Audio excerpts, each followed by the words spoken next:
प्रदेश में चल रही कोरोना महामारी के संक्रमण के बीच सियासी संक्रमण भी लगातार बढ़ रहा है। जिस प्रकार हेमाराम चौधरी, जो कि कांग्रेस के वरिष्ठ विधायक है, उनके इस्तीफे का प्रकरण आया है, उसके बाद फिर एक बार उन तमाम बातों की आशंकाएं वापस से बढ़ने लगी जो कि पिछले टाइम लगाई गई थी। इस समय हमारे साथ मौजूद है भाजपा के वरिष्ठ नेता और नेता प्रतिपक्ष गुलाब सिंह कटारिया। कटारिया जी, कोरोना काल में तमाम सरकार सेवा में लगी हुई है, लेकिन इस बीच फिर सियासी उबाल आया है हेमाराम जी के इस्तीफे के प्रकरण को लेकर।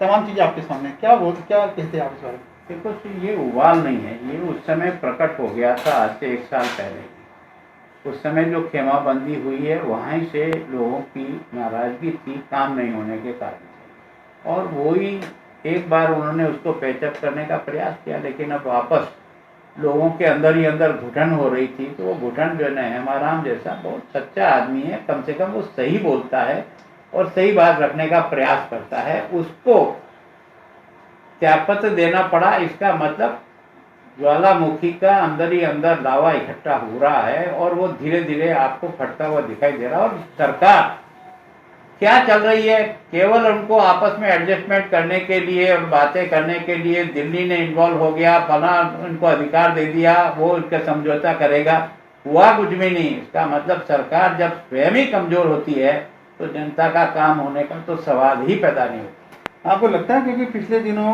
चाहे आपकी बात की जाए या वासुदेव देवनानी जी की बात की जाए, लगातार आपने ये बयान दिए थे कि सरकार 5 साल नहीं चलेगी, लेकिन जो मौजूदा स्थिति है उसमें क्या लगता है आपको? एक बार फिर आप अपने बयान पे कहेंगे।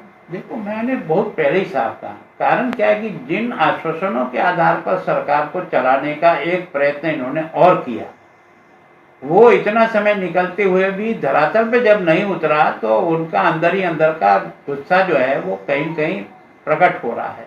और मेरा आज भी कहना है कि जिस दिन भी ये लोगों को संतुष्ट करने के लिए जो आश्वस्त दिए होंगे उसकी पूर्ति जब नहीं होगी तो निश्चित रूप से विस्फोट होकर ये सरकार जाएगी। ये मैं केवल इसलिए नहीं कह रहा हूँ मैं प्रतिपक्ष में हूँ, जो हालचाल दिख रहे हैं उसके आधार पर, और जब सरकार कमजोर होती है तो अधिकारी का काम करने का तौर तरीका ही बदल जाता है और राजस्थान उसको भुगत रहा है। विपक्ष लगातार आरोप लगा रही है कि कोरोना प्रबंधन में प्रदेश सरकार फेल है, लेकिन इस बीच सियासी उठापटक भी चल रही है। आरोपों में कितनी सच्चाई है?